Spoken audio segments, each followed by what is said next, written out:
au Témiscamingue, maintenant, on poursuit en revenant sur le projet de dépotoir de déchets radioactifs du côté de Chalk River.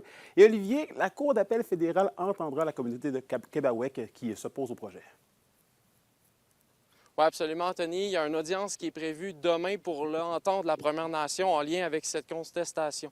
En février dernier, la Cour fédérale avait donné raison à la communauté. Le jugement mentionnait que la Commission canadienne de sûreté nucléaire n'avait pas respecté l'accord des Nations unies sur les droits des peuples autochtones.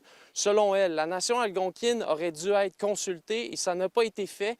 Donc, ils pourront être entendus demain. Je vous laisse écouter un membre du Conseil là-dessus. C'est pas comme, hey, on veut trouver une solution pour des déchets nucléaires. On veut travailler avec nous de choisir la bonne solution, la bonne location.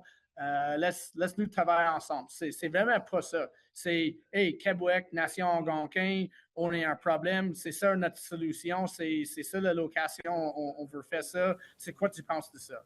Non, ça, c'est pas la consultation. Bon, il faut le dire, Olivier, mais il y a des craintes environnementales en lien avec le projet.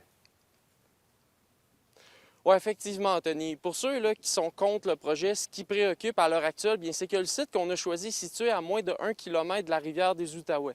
Ce qui fait en sorte que si jamais il devait y avoir une catastrophe qui se produit et que des déversements devaient avoir lieu, bien, ça pourrait impacter ce cours d'eau-là, mais également plusieurs villes et plusieurs places de la province, notamment l'Abitibi-Témiscamingue.